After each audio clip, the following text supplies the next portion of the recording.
সূরা ইউসুফ। রহমান রহিম আল্লাহ তাআলার নামে। আলিফ লাম র। এগুলো হচ্ছে একটি সুস্পষ্ট গ্রন্থের আয়াত। নিঃসন্দেহে আমি একে আরবি কোরআন হিসেবে নাজিল করেছি যেন তোমরা তা অনুধাবন করতে পারো। হে নবী, আমি তোমাকে এ কোরআনের মাধ্যমে একটি সুন্দর কাহিনী শোনাতে যাচ্ছি যা আমি তোমার কাছে ওহী হিসেবে পাঠিয়েছি, অথচ তার আগ পর্যন্ত তুমি এ কাহিনী সম্পর্কে ছিলে সম্পূর্ণ বেখবর লোকদেরই একজন। এটা হচ্ছে সে সময়ের কথা যখন ইউসুফ তার পিতাকে বলল, হে আমার পিতা, আমি স্বপ্নে দেখেছি 11টা তারা, চাঁদ ও সূরজকে আমি এদের আমার প্রতি সাজদাবনত অবস্থায় দেখেছি। একথা শুনে তার পিতা বলল, হে আমার স্নেহের পুত্র, তুমি তোমার এই স্বপ্নের কথা কিন্তু তোমার ভাইদের কাছে বলে দিও না, তারা তোমার বিরুদ্ধে ষড়যন্ত্র আঁটতে শুরু করবে, কেননা শয়তান মানুষের খোলাখুলি দুশমন। এমনি করেই তোমার মালিক তোমাকে নবুয়তের জন্য মনোনীত করবেন এবং তোমাকে স্বপ্নের ব্যাখ্যা সহ দুনিয়ার জ্ঞান শিক্ষা দেবেন এবং তার নিয়ামত তোমার উপর ও ইয়াকুবের সন্তানদের উপর তেমনি ভাবেই পূর্ণ করে দেবেন যেমনি ভাবে এর আগেও তিনি তোমার পূর্বপুরুষ ইব্রাহিম ও ইসহাকের উপর তা পূর্ণ করে দিয়েছিলেন। নিশ্চয়ই তোমার মালিক সর্বজ্ঞ ও প্রবল প্রজ্ঞাময়। ইউসুফ ও তার ভাইদের কাহিনীর মাঝে যারা সত্যানুসন্ধিৎসু তাদের জন্য প্রচুর নিদর্শন রয়েছে। এই কাহিনীটি শুরু হয়েছিল ইউসুফের ভাইদের দিয়ে, যখন তারা একজন আরেকজনকে বলল, আমাদের পিতার কাছে দেখা যাচ্ছে ইউসুফ ও তার ভাই আমাদের চাইতে বেশি প্রিয়, যদিও আমরাই হচ্ছে একটি ভারী দল। আসলে আমাদের পিতা ভ্রষ্ট বিভ্রান্তিতে আছেন। তাই শয়তান তাদের পরামর্শ দিল, ইউসুফকে মেরে ফেলো অথবা তাকে কোনো এক অজানা জায়গায় নির্বাসনে দিয়ে এসো, এরপর দেখবে তোমাদের পিতার দৃষ্টি তোমাদের দিকেই নিবিষ্ট হবে, অতঃপর তোমরা আবার সবাই ভালো মানুষ হয়ে যেও। এর মধ্যে তাদের মধ্যে থেকে একজন বলল, না, ইউসুফকে তোমরা হত্যা করো না। তোমরা যদি সত্যি সত্যি কিছু একটা করতে চাও তাহলে তাকে হয়তো কোনো গভীর কূপে ফেলে দিয়ে এসো, আসা যাওয়ার পথে কোনো যাত্রী দল তাকে উঠিয়ে নিয়ে যাবে। সিদ্ধান্ত মোতাবেক সবাই পিতার কাছে এলো এবং তারা বলল, হে আমাদের পিতা, এ কি হলো তোমার? তুমি কি ইউসুফের ব্যাপারে আমাদের উপর ভরসা করতে পারছো না? অথচ আমরা সবাই হচ্ছি তার শুভাকাঙ্ক্ষী। আগামীকাল তাকে তুমি আমাদের সাথে জঙ্গলে যেতে দাও, সে আমাদের সাথে ফলমূল খাবে ও খেলাধুলা করবে, আমরা নিশ্চয়ই তার রক্ষণাবেক্ষণ করব। সে বলল, এটা অবশ্যই আমাকে কষ্ট দেবে যে তোমরা তাকে নিয়ে যাবে, তদুপরি আমি ভয় করছি এমন তো হবে না যে বাঘ তাকে এসে খেয়ে ফেলবে, অথচ তোমরা তার ব্যাপারে অমনোযোগী হয়ে পড়বে। তারা বলল, আমরা একটি ভারী দলবদ্ধ শক্তি হওয়া সত্ত্বেও যদি তাকে বাঘ এসে খেয়ে ফেলে তাহলে আমরা সত্যি অথর্ব ও ক্ষতিগ্রস্ত হয়ে পড়ব। অতঃপর অনেক বলে কয়ে যখন তারা তাকে নিয়ে গেল এবং তারা তাকে এক অন্ধ কূপে নিক্ষেপ করার ব্যাপারে সবাই সিদ্ধান্ত নিল এবং তারা তাকে কূপে নিক্ষেপ করেও ফেলল, তখন আমি তাকে ওহী পাঠিয়ে জানিয়ে দিলাম, একদিন এমন আসবে যেদিন তুমি এসব কথা এদের সবাইকে বলে দেবে। এরা তো জানেই না এ ঘটনা কার জন্য কি পরিণাম বয়ে আনবে। ইউসুফকে কুয়ায় ফেলে দিয়ে রাতের কিছু অংশ অতিবাহিত হবার পর তারা কাঁদতে কাঁদতে তাদের পিতার কাছে এলো। অনুযোগের স্বরে তারা বলল, হে আমাদের পিতা, আমরা জঙ্গলে দৌড়ের প্রতিযোগিতা দিয়ে দেখতে চেয়েছিলাম আমাদের মধ্যে কে আগে যেতে পারে। আমরা ইউসুফকে আমাদের মাল সামানা পাহারা দেওয়ার জন্য এগুলোর পাশে রেখে গিয়েছিলাম। ইতিমধ্যে একটা নেকড়ে বাঘ এসে তাকে খেয়ে ফেলে, কিন্তু তুমি তো আমাদের কথা কিছুতেই বিশ্বাস করবে না, যত সত্যবাদী আমরা হই না কেন। তারা তার জামায় মিথ্যা রক্ত মেখে নিয়ে এসেছিল। তাদের কথা শুনে সে বলল, হ্যাঁ, তোমরা বরং এটা বলো, একটা কথা তোমরা মনে মনে ঠিক করে এনেছো এবং ধরে নিয়েছো তা আমি বিশ্বাস করব। সুতরাং এই অবস্থায় পূর্ণ ধৈর্য ধারণ করাই আমার জন্য ভালো। তোমরা যে মন গড়া কথা বলছো সে ব্যাপারে আল্লাহ তাআলাই হচ্ছেন আমার একমাত্র সাহায্যস্থল। অতঃপর ঘটনা এমন হলো, একটি বাণিজ্যিক কাফেলা সেখানে এলো। তার একজন পানি সংগ্রাহককে কুয়ার কাছে পাঠালো। সে যখন তার বালতি কুয়ায় নিক্ষেপ করল, অতঃপর সে যখন বালতি টান দিল তখন দেখল একটি জীবন্ত বালক তাতে বসা। সে তখন চিৎকার দিয়ে বলল, ওহে, তোমরা শোনো, সুখবর, এ তো দেখছি এক কিশোর বালক। কাফেলার লোকেরা বাণিজ্যিক পণ্য মনে করে একে লুকিয়ে নিল। আসলে আল্লাহ তাআলা ভালো করেই জানতেন যা কিছু এরা তখন করছিল। তারা তাকে স্বল্প মূল্যে নির্দিষ্ট কয়েক দিরহামের বিনিময়ে বিক্রি করে দিল। বিনা পুঁজির পণ্য বিধায় এ ব্যাপারে তারা বেশি আশাও করেনি। মিশরের যে ব্যক্তি তাকে ক্রয় করেছিল সে তাকে নিজ ঘরে এনে তার স্ত্রীকে বলল, সম্মানজনকভাবে এর থাকার ব্যবস্থা করো, সম্ভবত বড় হয়ে সে কোনোদিন আমাদের উপকারে আসবে, অথবা ইচ্ছা করলে তাকে আমরা নিজেদের ছেলেও বানিয়ে নিতে পারি। এভাবেই একদিন আমি মিশরের জমিনে ইউসুফকে সম্মানজনক প্রতিষ্ঠা দান করলাম, যাতে করে আমি তাকে স্বপ্নের ব্যাখ্যা সহ অন্যান্য বিষয় আশায় সম্পর্কিত জ্ঞান শিক্ষা দিতে পারি। আল্লাহ তাআলা সব সময় স্বীয় ইরাদা বাস্তবায়নে ক্ষমতাবান, যদিও অধিকাংশ মানুষ এ কথাটা জানে না। অতঃপর সে যখন পূর্ণ যৌবনে উপনীত হল, তখন আমি তাকে নানা রকম প্রজ্ঞা ও জ্ঞান দান করলাম, আর আমি এভাবেই নেককার লোকদের পুরস্কার দিয়ে থাকি।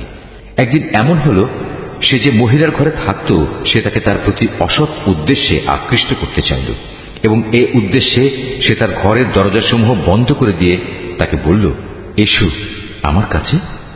এই অশ্লীল প্রস্তাব শুনে সে বলল, আমি থেকে বাঁচার জন্য আল্লাহ তাআলার কাছে আশ্রয় চাচ্ছি। তিনি আমার মালিক, তিনি আমার উৎকৃষ্ট আশ্রয়। যে আল্লাহ তাআলা আমাকে আশ্রয় দিয়ে এখানে থাকতে দিয়েছেন, তার সাথে এই জুলুম আমি করব কিভাবে? তিনি অকৃতজ্ঞ জালেমদের কখনো মুক্তি দেন না। সে মহিলা তার প্রতি অসৎ কাজের এরাদা করে ফেলেছিল, এবং সেও তার প্রতি একই উদ্দেশ্যে এরাদা প্রায় করেই ফেলত, যদি না সে বিশেষ রহমতের নিদর্শন হিসেবে তার মালিকের নিদর্শন প্রত্যক্ষ না করত। এভাবেই আমি ইউসুফকে নৈতিকতার উচ্চমানে প্রতিষ্ঠিত রাখলাম, যেন আমি তার থেকে অন্যায় ও অশ্লীলতাপূর্ণ কাজ দূরে সরিয়ে রাখতে পারি। অবশ্যই সে ছিল আমার নিষ্ঠাবান বান্দাদের একজন। অতঃপর তারা উভয়ই সম্পূর্ণ ভিন্ন ভিন্ন উদ্দেশ্যে দরজার দিকে দৌড়ে গেল। মহিলা তাকে ধরতে গিয়ে পেছন দিক থেকে তার জামা টেনে ছিঁড়ে ফেলল। এমত অবস্থায় তারা উভয়ই তার স্বামীকে দরজার পাশে দাঁড়ানো অবস্থায় পেল। তখন মহিলাটি স্বীয় অভিসন্ধি গোপন করার জন্য ইউসুফকে অভিযুক্ত করে বলল, কি শাস্তি হওয়া উচিত সে ব্যক্তির, যে ব্যক্তি তোমার স্ত্রীর সাথে অশ্লীল কাজের ইচ্ছা পোষণ করে? তাকে হয় জেলে পাঠাতে হবে, নতুবা অন্য কোনো কঠিন শাস্তি দিতে হবে। সে বলল, সে মহিলাই আমাকে অশ্লীল কাজের প্রতি আকৃষ্ট করতে চেয়েছিল। এ সময় সে মহিলার আপনজনদের মধ্যে থেকে একজন এসে সাক্ষী হিসেবে নিজের সাক্ষ্য পেশ করে বলল, ইউসুফের জামা তদন্ত করে দেখা যাক। যদি তার জামার সম্মুখ ভাগ ছেঁড়া হয়ে থাকে, তাহলে বুঝতে হবে অভিযোগের ব্যাপারে সে মহিলা সত্য বলেছে, এবং সে ইউসুফ মিথ্যাবাদীদের একজন। আর যদি তার জামা পেছন দিক থেকে ছেঁড়া হয়ে থাকে, তাহলে বুঝতে হবে সে নারী মিথ্যা কথা বলছে, এবং সেই সত্যিবাদীদের একজন। অতঃপর এ মূল নীতির ভিত্তিতে সে গৃহস্বামী যখন দেখল তার জামা পেছন দিক দিয়ে ছেঁড়া, তখন সে আসল ঘটনা বুঝতে পেরে নিজের স্ত্রীকে বলল, কোনো সন্দেহ নেই, এটা তোমাদের নারীদের ছলনা, আর সত্যি তোমাদের মতো নারীদের ছলনা বড় জঘন্য। হে ইউসুফ, তুমি এ নিয়ে বাড়াবাড়ি করা ছেড়ে দাও, এবং হে নারী, তুমি তোমার অপরাধের জন্য আল্লাহর কাছে ক্ষমা প্রার্থনা করো, কেননা তুমি এখানে আসল অপরাধী।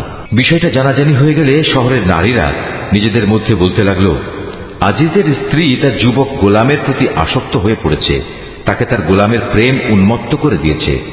আমরা তো দেখতে পাচ্ছি সে সুস্পষ্ট গুমরাহিতে নিমজ্জিত হয়েছে। সে মহিলা যখন ওদের কানাকানি ও ষড়যন্ত্রের কথা শুনল, তখন সে ওদের সবাইকে নিজের ঘরে ডেকে পাঠালো এবং তাদের জন্য একটি মাহফিলের আয়োজন করল।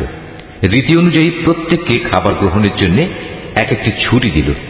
অতঃপর যখন তারা খাবার গ্রহণ করার জন্য ছুরির ব্যবহার শুরু করল, তখন সে ইউসুফকে বলল, এবার তুমি এদের সামনে বেরিয়ে এসো। যখন মহিলারা তাকে দেখল, তখন তারা তার গরিমায় রূপ যৌবনে অভিভূত হয়ে গেল এবং নিজেদের অজান্তেই ছুরি দিয়ে খাবার গ্রহণের পরিবর্তে নিজেদের হাত কেটে ফেলল। তারা বলল, কি অদ্ভুত সৃষ্টি, এ তো কোনো মানুষ নয়, এ তো হচ্ছে এক সম্মানিত ফেরেশতা। এবার বিজয়িনীর ভঙ্গিতে সে মহিলা বলল, তোমরা দেখলে তো, এ হচ্ছে সে ব্যক্তি যার ব্যাপারে তোমরা আমাকে ভর্ৎসনা তিরস্কার করছিলে। এটা ঠিক, আমি তার কাছ থেকে অসৎ কিছু কামনা করেছিলাম, কিন্তু সে নিজেকে বাঁচিয়ে রেখেছে। কিন্তু আমি তাকে যা করতে আদেশ করি, সে যদি তা না করে, তাহলে অবশ্যই সে কারাগারে নিক্ষিপ্ত হবে এবং অপমানিত হবে। মহিলার দমভক্তি শুনে সে দোয়া করল, হে আমার মালিক, এর আমাকে যে পাপের দিকে আহ্বান করছে তার চাইতে কারাগার আমার কাছে অধিক প্রিয়। যদি তুমি আমাকে এদের ছলনা থেকে রক্ষা না করো, তাহলে হয়তো আমি ওদের প্রতি আকৃষ্ট হয়ে যাব এবং এভাবে আমিও জাহেলদের অন্তর্ভুক্ত হয়ে পড়ব। অতঃপর তার মালিক তার ডাকে সাড়া দিলেন। তার কাছ থেকে তিনি মহিলাদের চক্রান্ত সরিয়ে নিলেন। নিশ্চয়ই তিনি মানুষের সব ডাক শোনেন এবং তাদের ষড়যন্ত্র সম্পর্কেও তিনি সম্যক অবগত। আজিজ সহ অন্যান্য লোকদের কাছে এরপর এটাই তখনকার মতো সঠিক সিদ্ধান্ত মনে হল যে তাকে কিছু নির্দিষ্ট সময়ের জন্য হলেও কারাগারে নিক্ষেপ করতে হবে। অথচ তারা ইতিমধ্যে তার সৎ চরিত্রতার যাবতীয় নিদর্শন ভালো করেই দেখে নিয়েছে।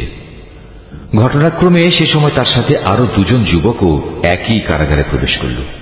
একদিন ওদের একজন ইউসুফকে বলল, আমি স্বপ্নে দেখলাম আমি আঙুর নিংড়ে তার রস বের করছি। অপরজন বলল, আমি দেখেছি আমি আমার মাথায় রুটি বহন করছি এবং কিছু পাখি তা খুঁটে খুঁটে খাচ্ছে। উভয় ইউসুফকে বলল, তুমি আমাদের এর ব্যাখ্যা বলে দাও। আমরা দেখতে পাচ্ছি তুমি আসলেই একজন ভালো মানুষ। সে বলল, তোমরা নিশ্চিত থাকো, এবেলা তোমাদের যে খাবার দেয়া হবে তা তোমাদের কাছে আসার পূর্বেই আমি তোমাদের উভয়কে এর ব্যাখ্যা বলে দেব। তবে জেনে রেখো, এই যে স্বপ্নের ব্যাখ্যা তা হচ্ছে সে জ্ঞানেরই অংশবিশেষ যা আমার মালিক আমাকে শিক্ষা দিয়েছেন। আমি আসলে প্রথম থেকেই তাদের মিল্লাত বর্জন করেছি যারা আল্লাহর উপর ঈমান আনে না, উপরন্তু তারা আখিরাতেও বিশ্বাস করে না। আমি তো আমার পিতৃপুরুষ ইব্রাহিম, ইসহাক ও ইয়াকুবের মিল্লাতেরই অনুসরণ করে আসছি। ইব্রাহিমের সন্তান ও তার অনুসারী হিসেবে এটা আমাদের শোভা পায় না যে আমরা আল্লাহর সাথে অন্য কিছুকে শরীক করব। তাওহীদের এ উত্তরাধিকার হচ্ছে আমাদের উপর এবং সমস্ত মানুষের উপর আল্লাহ তাআলার এক মহা অনুগ্রহ, কিন্তু আমাদের অধিকাংশ মানুষই এজন্য আল্লাহ তাআলার কৃতজ্ঞতা আদায় করে না। হে আমার জেলের সাথীরা, তোমরাই বলো, মানুষের জন্য ভিন্ন ভিন্ন মালিক ভালো না এক আল্লাহ তাআলা ভালো, যিনি মহাপরাক্রমশালী? তাকে ছেড়ে তোমরা যাদের ইবাদত করছো তা তো কতিপয় নাম মাত্র, অজ্ঞতাবশত যা তোমরা ও তোমাদের বাপ দাদারা রেখে দিয়েছ। অথচ আল্লাহ তাআলা এ ব্যাপারে তাদের সাথে কোনো দলিল প্রমাণ নাজিল করেননি। মূলত আইন বিধান জারি করার অধিকার একমাত্র আল্লাহ তাআলারই, আর এ বিধানের বলেই তিনি আদেশ দিচ্ছেন, তোমরা আল্লাহ তাআলা ছাড়া অন্য কারো গোলামি করবে না, কারণ এটাই হচ্ছে সঠিক জীবন বিধান। কিন্তু মানুষদের অধিকাংশই এটা জানে না। হে আমার জেলের সাথীরা, এবার তোমরা স্বপ্নের ব্যাখ্যা শোনো। তোমাদের একজন সম্পর্কে কথা হচ্ছে সে তার মালিককে শরাব পান করাবে, আর অপরজন যার মাথা থেকে পাখি খুঁটে খুঁটে রুটি খাচ্ছিল তার সম্পর্কে কথা এই যে অচিরেই সে শূলবিদ্ধ হবে। এটা হচ্ছে সেই বিষয়টির ব্যাখ্যা যা তোমরা উভয় জানতে চাচ্ছ। ইতিমধ্যেই কিন্তু তার ফয়সালা করা হয়ে গেছে। তাদের মধ্যে যার ব্যাপারে সে মনে করেছে সে মুক্তি পেয়ে যাবে তাকে উদ্দেশ্য করে সে বলল, তুমি যখন মুক্তি পাবে তখন তোমার মালিকের কাছে আমার সম্পর্কে বলো, আমি স্বপ্নের ব্যাখ্যা বলতে পারি। কিন্তু সে মুক্তি পাওয়ার পর শয়তান তাকে তার মালিকের কাছে ইউসুফের প্রসঙ্গে বলার কথা ভুলিয়ে দিল। ফলে কয়েক বছর সময় ধরে সে কারাগারেই পড়ে থাকল।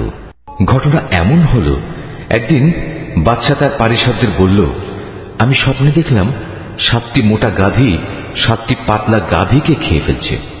আরো দেখলাম 7টি সবুজ ফসলের শীষ, আর শেষের 7টি দেখলাম শুকনো। হে আমার দরবার প্রধানরা, তোমরা আমাকে প্রশ্নের ব্যাখ্যা বলে দাও যদি তোমরা কেউ স্বপ্নের ব্যাখ্যা জানো। তারা বলল, হে রাজন, এ তো হচ্ছে এক অর্থহীন স্বপ্ন। আমরা এ ধরনের অর্থহীন স্বপ্নের ব্যাখ্যা জানি না। যে দুজনের একজন কারাগার থেকে মুক্তি পেয়েছিল, দীর্ঘদিন পর তার ইউসুফের কথা স্মরণ হল। সে দরবারি লোকদের কথাবার্তা শুনে বলল, আমি এক্ষুনি তোমাদের এই স্বপ্নের ব্যাখ্যা বলে দিচ্ছি, তোমরা আমাকে কারাগারে ইউসুফের কাছে পাঠিয়ে দাও। কারাগারে গিয়ে সে বলল, হে ইউসুফ, হে সত্যবাদী, তুমি আমাদের 7টি মোটা গাভী 7টি পাতলা গাভীকে খেয়ে ফেলছে এবং 7টি সবুজ শ্যামল ফসলের শীষ, অপর 7টি শুকনো শীষ। এই স্বপ্নটির ব্যাখ্যা বলে দাও, যাতে করে এই ব্যাখ্যা নিয়ে আমি মানুষদের কাছে ফিরে যেতে পারি। হয়তো এর ফলে তারা তোমার মর্যাদা সম্পর্কেও জানতে পারবে। সে বলল, এ স্বপ্নের ব্যাখ্যা ও সে সম্পর্কে তোমাদের করণীয় হচ্ছে, তোমরা ক্রমাগত 7 বছর ফসল ফলাতে থাকবে। এ সময় প্রচুর ফসল হবে। অতঃপর ফসল তোলার সময় আসলে তোমরা যে পরিমাণ ফসল তুলতে চাও তার মধ্যে থেকে সামান্য অংশ তোমরা খাবারের জন্য রাখবে, তা বাদ দিয়ে বাকি অংশ শীষ সমেত রেখে দেবে। এতে করে ফসল বিনষ্ট হবে না। এরপর আসবে 7টি কঠিন খরার বছর, যা এর আগের কয় বছরের গোটা সঞ্চয়ই খেয়ে ফেলবে। তাছাড়া যা তোমরা আগেই এ কয় বছরের জন্য জমা করে থাকবে, সামান্য পরিমাণ যা তোমরা বীজের জন্য রেখে দেবে। অতঃপর একটি বছর এমন আসবে যখন মানুষের জন্য প্রচুর বৃষ্টি বর্ষণ করা হবে। সে বছর তারা প্রচুর আঙুরের রসও বের করবে। সে ব্যক্তি যখন বাদশাকে স্বপ্নের এই ব্যাখ্যা বলল, তখন বাদশাহ আগ্রহের সাথে বলল, ইউসুফকে আমার সামনে নিয়ে এসো। যখন শাহী দূত তার কাছে এই খবর নিয়ে কারাগারে এলো, তখন সে বলল, আমি অনুকম্পায় মুক্তি চাই না। আমার বিরুদ্ধে আনিত অভিযোগ আগে প্রমাণিত হোক। তুমি বরং তোমার মালিকের কাছে ফিরে যাও এবং তাকে জিজ্ঞেস করো সে নারীদের সঠিক ঘটনা কি ছিল, যারা প্রকাশ্য মজলিসে নিজেদের হাত কেটে ফেলেছিল। যদিও আমি জানি আমার মালিক তাদের চক্রান্ত সম্পর্কে সম্যক অবগত ছিলেন, কিন্তু আমার মুক্তির আগেই আমার নির্দোষিতার ঘোষণা একান্ত প্রয়োজন। এরপর বাদশাহ সে নারীদের দরবারে তলব করল এবং তাদের জিজ্ঞেস করল, ঠিক ঠিক আমাকে বলো তো, সেদিন তোমাদের কি হয়েছিল, যেদিন তোমরা ইউসুফের কাছ থেকে অসৎ কর্ম কামনা করেছিলে? তারা বলল, আশ্চর্য আল্লাহ তাআলার মাহাত্ম্য, আমরা তো তার মধ্যে কোনো পাপই দেখতে পাইনি। এ কথা শুনে আজিজের স্ত্রী বলল, এখন যখন সত্য প্রকাশিত হয়েই গেছে, তখন আমাকেও বলতে হয়, আসলে আমি তার কাছে অসৎ কাজ কামনা করেছিলাম। অবশ্যই সে ছিল সত্যবাদী। শাহী তদন্তের খবর শুনে ইউসুফ বলল, এটি আমি এজন্য করতে বলেছিলাম যেন সে বাদশাহ জেনে নিতে পারে আমি আজিজের অবর্তমানে তার আমানতের কোনো খেয়ানত করিনি। কেননা আল্লাহ তাআলা কখনো খেয়ানতকারীদের সঠিক পথ দেখান না। তবে আমি আমার ব্যক্তি সত্তাকেও নির্দোষ মনে করি না, কেননা মানুষের প্রবৃত্তি হামেশাই মন্দপ্রবণ। কিন্তু তার কথা আলাদা, যার প্রতি আমার মালিক দয়া করেন। অবশ্যই আমার মালিক আমার উপর ক্ষমাশীল ও পরম দয়ালু। এরপর বাদশাহ বলল, ইউসুফকে আমার কাছে হাজির করো, আমি তাকে একান্তভাবে আমার নিজের করে রাখব। ইউসুফকে আনার পর যখন বাদশাহ তার সাথে কথা বলল, তখন সে বলল, আজ সত্যি সত্যি তুমি আমাদের সবার কাছে একজন সম্মানী ও বিশ্বস্ত ব্যক্তি বলে প্রমাণিত হলে। সে বাদশাকে বলল, যদি তুমি আমাকে বিশ্বস্তই মনে করো, তাহলে রাজ্যের এই বিশৃঙ্খল খাদ্য ভাণ্ডারের উপর আমাকে নিযুক্ত করো। আমি অবশ্যই একজন বিশ্বস্ত রক্ষক ও অর্থ পরিচালনায় অভিজ্ঞ বটে। তাকে দেশের ভাণ্ডারের দায়িত্বশীল নিযুক্ত করার পর আল্লাহ তাআলা বললেন, এবং এভাবেই আমি ইউসুফকে মিশরের ভূখণ্ডে ক্ষমতা দান করলাম। সে দেশের যথা ইচ্ছে বসবাস করতে পারবে, আর আমি যাকে চাই তার কাছে আমার রহমত পৌঁছে দিই। আমি কখনো নেককার লোকদের পাওনা বিনষ্ট করি না। যারা আল্লাহর উপর ঈমান আনে এবং তাকে ভয় করে, তাদের জন্য তো আখিরাতের পাওনা রয়েছে, যা অনেক উত্তম। ইউসুফের ভাইয়েরা পরিবারের রসদ কেনার জন্য মিশরে এলো এবং একদিন তার সামনেও হাজির হল। সে তাদের দেখে চিনতে পারল, কিন্তু তারা তাকে চিনতে পারল না। যখন সে তাদের রসদের যাবতীয় ব্যবস্থা সম্পন্ন করে দিল, তখন সে তাদের বলল, এরপর যদি আবার আসো, তাহলে তোমরা তোমাদের পিতার কাছ থেকে তোমাদের বৈমাত্রেয় ভাইটিকে নিয়ে আমার কাছে আসবে। তোমরা কি দেখতে পাও না, আমি মাথা হিসাব করে পূর্ণ মাত্রায় মেপে মেপে রসদ দিই। তাছাড়া আমি তো একজন উত্তম অতিথি পরায়ণ ব্যক্তিও বটে। তবে যদি তোমরা আগামীবার তাকে নিয়ে আমার কাছে না আসো, তাহলে আমার কাছে তোমাদের জন্য আর কোনো রসদ থাকবে না। সে অবস্থায় তোমরা আমার কাছেও ঘেঁষো না। তারা বলল, এ বিষয়ে আমরা তার পিতাকে অনুরোধ করে সম্মত করব। আমরা অবশ্যই এ চেষ্টা করব। সে তার রসদ কর্মচারীদের বলল, এ লোকদের মূলধন তাদের মালপত্রের ভেতর রেখে দাও, যাতে করে ওরা তাদের আপনজনদের কাছে ফিরে গেলে এটা জানতে পারে। হতে পারে এ লোভে তারা আবার ফিরে আসবে। যখন তারা তাদের পিতার কাছে ফিরে গেল, তখন তারা বলল, হে আমাদের পিতা, আমাদের ভবিষ্যতের রসদ বন্ধ করে দেওয়া হয়েছে। অতএব তুমি আমাদের ভাইকে আমাদের সাথে যেতে দাও, যাতে করে আমরা তার ভাগ সহ ওজন করে রসদ আনতে পারি। অবশ্যই আমরা তার হেফাজত করব। জবাবে সে বলল, আমি কি তার ব্যাপারে তোমাদের উপর সেভাবে ভরসা করব, যেভাবে ইতিপূর্বে তার ভাইয়ের ব্যাপারে আমি তোমাদের উপর ভরসা করেছিলাম? হ্যাঁ, আল্লাহ তাআলাই হচ্ছেন উত্তম রক্ষক এবং তিনি সর্বশ্রেষ্ঠ দয়ালু। অতঃপর তারা যখন মালপত্র খুলল, তখন তারা তাদের মূলধন যা দিয়ে রসদ খরিদ করেছিল দেখতে পেল তা তাদের পুরোপুরি ফেরত দেওয়া হয়েছে। এটা দেখে তারা বলল, হে আমাদের পিতা, এর চাইতে বেশি মহানুভবতা আমরা আর কি চাইতে পারি? দেখো, আমাদের মূলধনও আমাদের ফেরত দেওয়া হয়েছে। এবার অনুমতি দাও আমরা ভাইকে নিয়ে যাই এবং আমরা আমাদের পরিবারের জন্য রসদ নিয়ে আসি। আমরা আমাদের ভাইয়ের হেফাজত করব এবং ভাইয়ের কারণে আমরা অতিরিক্ত একটি উট বোঝাই করে রসদও আনতে পারব। এবার আমরা যা এনেছি এটা তো ছিল পরিমাণে নিতান্ত কম। সে বলল, আমি কখনোই তাকে তোমাদের সাথে পাঠাবো না যতক্ষণ না তোমরা আল্লাহর নামে আমাকে অঙ্গীকার দেবে যে তোমরা অবশ্যই তাকে আমার কাছে ফিরিয়ে আনবে। তবে হ্যাঁ, কোথাও যদি তোমরা নিজেরাই সমস্যায় পরিবেষ্টিত হয়ে যাও তাহলে তা হবে ভিন্ন কথা। অতঃপর যখন তারা তার কাছে তাদের অঙ্গীকার পেশ করল তখন সে বলল, মনে রেখো, আমরা যা কিছু এখানে বললাম আল্লাহ তাআলাই তার উপর চূড়ান্ত কর্মবিধায়ক হয়ে থাকবেন। সে বলল, হে আমার ছেলেরা, তোমরা মিশরে পৌঁছে কিন্তু এক দরজা দিয়ে নগরে প্রবেশ করো না, বরং ভিন্ন ভিন্ন দরজা দিয়ে প্রবেশ করবে, তাহলে তোমাদের দেখে কারো মনে হিংসা সৃষ্টি হবে না। মনে রাখবে, আল্লাহর ইচ্ছার বিরুদ্ধে আমি তোমাদের কোনো কাজেই আসব না। বিধান জারি করার কাজ শুধু আল্লাহ তাআলার জন্য নির্দিষ্ট। আমি সর্বদা তাঁরই উপর নির্ভর করি। প্রতিটি মানুষ যারা ভরসা করে তাদের উচিত শুধু আল্লাহর উপরই ভরসা করা। অতঃপর তারা মিশরে ঠিক সেভাবেই প্রবেশ করল যেভাবে তাদের পিতা তাদের আদেশ করেছিল। মূলত আল্লাহ তাআলার ইচ্ছার সামনে এটা কোনোই কাজে আসেনি। তবে হ্যাঁ, এটা ছিল ইয়াকুবের মনের একটি ধারণা যা সে পূর্ণ করে নিয়েছিল। অবশ্যই সে ছিল অত্যন্ত জ্ঞানী ব্যক্তি, কারণ তাকে আমি জ্ঞান শিক্ষা দিয়েছিলাম, যদিও অধিকাংশ মানুষ তা জানে না। যখন তারা ইউসুফের কাছে হাজির হল তখন সে তার নিজ ভাইকে তার পাশে বসার জায়গা দিল এবং একান্তে তাকে বলল, দেখো, আমি কিন্তু তোমার ভাই ইউসুফ। এরা এযাবৎ তোমার আমার সাথে যা কিছু করে আসছে তার জন্য তুমি মনে কোনো কষ্ট নিও না। অতঃপর সে যখন তাদের রসদপত্রের ব্যবস্থা চূড়ান্ত করে দিল তখন সবার অজান্তে তার ভাইয়ের মালপত্রের মধ্যে সে একটা রাজকীয় পান পাত্র রেখে দিল। এরপর যখন তারা মালপত্র নিয়ে রওনা দিল তখন পেছন থেকে একজন আহ্বানকারী ডাক দিয়ে বলল, হে কাফেলা যাত্রী দল, শাহী পানপত্র চুরি হয়ে গেছে, তোমরাই হচ্ছ চোর। ওরা তাদের দিকে একটু এগিয়ে এলো এবং জিজ্ঞেস করল, কি জিনিস যা তোমরা হারিয়েছ? তারা বলল, আমরা রাজার পানপাত্র হারিয়েছি। যে ব্যক্তি তা খুঁজে আনবে তার জন্য উট বোঝাই রসদ দেওয়ার ব্যবস্থা থাকবে এবং আমি তার জামিন থাকব।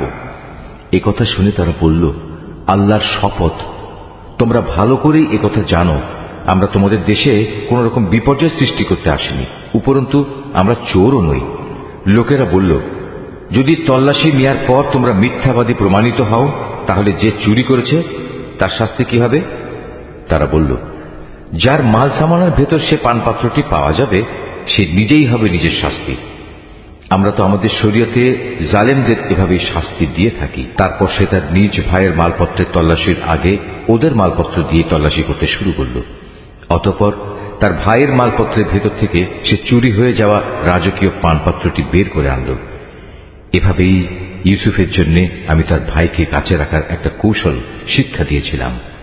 নতুবা মিশরের রাজার আইন অনুযায়ী সে তার ভাইকে চাইলেই রেখে দিতে পারত না। হ্যাঁ, আল্লাহ তাআলা যদি চান তা ভিন্ন কথা। আমি যাকেই চাই তার মর্যাদা বাড়িয়ে দিই। প্রত্যেক জ্ঞানবান ব্যক্তির ওপরেই রয়েছেন অধিকতর জ্ঞানী সত্তা যা বৃহত্তর জ্ঞানকেই পরিবেষ্টন করে আছে। যখন বস্তুটি পাওয়া গেল তখন তারা বলল, যদি সে চুরি করেই থাকে তাহলে এতে আশ্চর্যজনিত হওয়ার কিছু নেই। এর আগে তার ভাইও তো চুরি করেছিল। নিজের সম্পর্কে এত জঘন্য কথা শুনেও কিন্তু ইউসুফ প্রকৃত ব্যাপার নিজের মনে গোপন করেই রাখল। আসল ঘটনা যা তা কখনো তাদের কাছে প্রকাশ করল না। মনে মনে শুধু এটুকুই সে বলল, তোমাদের অবস্থা তো হচ্ছে আরো নিকৃষ্ট। তোমরা আমাদের সম্পর্কে যা বলছো সে ব্যাপারে আল্লাহ তাআলাই ভালো জানেন। তারা বলল, হে আজিজ, এ ব্যক্তি যাকে তুমি ধরে রেখেছ তার পিতা বেঁচে আছে, সে অতিশয় বৃদ্ধ, সুতরাং এর জায়গায় তুমি আমাদের একজনকে রেখে দাও। আমরা দেখতে পাচ্ছি আসলেই তুমি মহানুভব ব্যক্তিদের একজন। সে বলল, আল্লাহ তাআলা আমাকে ক্ষমা করুন, যার কাছে আমরা আমাদের হারানো মাল পেয়েছি তাকে বাদ দিয়ে অন্য কাউকে রেখে দেব কি করে? এমনটি করলে আমরা তো জালেমদের অন্তর্ভুক্ত হয়ে যাব। অতঃপর তারা যখন তার কাছ থেকে সম্পূর্ণ নিরাশ হয়ে পড়ল তখন তারা একাকী বসে নিজেদের মধ্যে সলা পরামর্শ করতে লাগল। তাদের মধ্যে যে বয়সে বড় ছিল সে বলল, আচ্ছা, তোমরা কি এটা জানো না তোমাদের বৃদ্ধ পিতা তোমাদের কাছ থেকে আল্লাহর নামে অঙ্গীকার নিয়েছিলেন? তাছাড়া এর আগে ইউসুফের ব্যাপারেও তোমরা কত বড় অন্যায় করেছিলে। আমি তো কোনো অবস্থায় এ দেশ থেকে নড়ব না যতক্ষণ না আমার পিতা আমাকে তেমন কিছু করতে অনুমতি দেন কিংবা আল্লাহ তাআলা আমার জন্য সুন্দর কোনো একটা ব্যবস্থা করে না দেন। মূলত আল্লাহ তাআলাই হচ্ছেন সর্বোত্তম ফয়সালাকারী। বয়সে বড়টিও তাদের বলল, তোমরা বরং তোমাদের পিতার কাছেই ফিরে যাও এবং তাকে বলো, হে আমাদের পিতা, তোমার ছেলে বাদশার পানপাত্র চুরি করেছে। আমরা তো সেটুকুই বর্ণনা করি যা আমরা জানতে পেরেছি। আমরা তো গায়েবের খবর সংরক্ষণ করতে পারি না। তোমার বিশ্বাস না হলে যে জনপদে আমরা অবস্থান করেছি তাদের কাছে জিজ্ঞেস করো এবং সে কাফেলাকেও জিজ্ঞেস করো যাদের সাথে আমরা একত্রে এসেছি। আমরা আসলেই সত্য কথা বলছি। দেশে ফিরে পিতাকে তারা এভাবেই বলল। কথাগুলো শুনে সে বলল, আসলে তোমাদের মন তোমাদের সুবিধার জন্য একটা কথা বানিয়ে নিয়েছে এবং তাই তোমরা আমাকে বলছো। অতঃপর সবরই হচ্ছে উত্তম পন্থা। আল্লাহ তাআলার অনুগ্রহ থেকে এটা খুব দূরে নয়। তিনি হয়তো ওদের সবাইকে একত্রেই একদিন আমার কাছে এনে হাজির করবেন। অবশ্যই আল্লাহ তাআলা সর্বজ্ঞ ও প্রজ্ঞাময় কুশলী। সে ওদের কাছ থেকে মুখ ফিরিয়ে নিল এবং নিজে নিজে বলল, হাই ইউসুফ, তুমি এখন কোথায়? শোকের কারণে কাঁদতে কাঁদতে তার চোখ সাদা হয়ে গেছে। সে নিজেও ছিল মনোকষ্টে দারুণভাবে ক্লিষ্ট। পিতার এই অবস্থা দেখে তারা বলল, আল্লাহর কসম, তুমি তো দেখছি শুধু ইউসুফের কথাই মনে করে যাবে, যতক্ষণ পর্যন্ত না তার চিন্তায় তুমি মুমূর্ষ হয়ে যাবে কিংবা তার চিন্তায় তুমি সম্পূর্ণ ধ্বংস হয়ে যাবে। সে আরো বলল, আমি তো আমার অসহনীয় যন্ত্রণা, আমার দুশ্চিন্তাজনিত অভিযোগ আল্লাহ তাআলার কাছেই নিবেদন করি এবং আমি নিজে আল্লাহর কাছ থেকে তার কথাবার্তা যতটুকু জানি তোমরা তা জানো না। হে আমার ছেলেরা, তোমরা মিশরে যাও এবং ইউসুফ ও তার ভাইকে আর একবার তালাশ করো।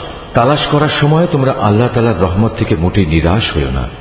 আল্লাহ তাআলার রহমত থেকে তো শুধু কাফেররাই নিরাশ হতে পারে। তারা যখন পুনরায় তার কাছে হাজির হল তখন তারা বলল, হে আজিজ, আমাদের পরিবার পরিজন দুর্ভিক্ষের কারণে বিপন্ন হয়ে পড়েছে। এবার আমরা সামান্য কিছু পুঁজি এনেছি, এটা গ্রহণ করে আমাদের পূর্ণ মাত্রায় রসদ দান করার ব্যবস্থা করুন। মূল্য হিসেবে নয়, বরং এটা আমাদের বিপন্ন মনে করে দান করুন। যারা দান খয়রাত করে আল্লাহ তাআলা তাদের পুরস্কৃত করেন। ভাইদের এই আকুতি শুনে সে বলল, তোমরা কি জানো তোমরা ইউসুফ ও তার ভাইয়ের সাথে কি আচরণ করেছিলে? কত মূর্খ ছিলে তোমরা তখন। তারা বলে উঠল, তুমি কি ইউসুফ? সে বলল, হ্যাঁ, আমি ইউসুফ, আর এ হচ্ছে আমার ভাই। আল্লাহ তাআলা আমাদের উপর অনেক মেহেরবানি করেছেন। সত্যি কথা হচ্ছে, যে কোনো ব্যক্তি তাকওয়া ও ধৈর্যের আচরণ করে সে যেন জেনে রাখে আল্লাহ তাআলা কখনোই নেককার মানুষের পাওনা বিনষ্ট করেন না।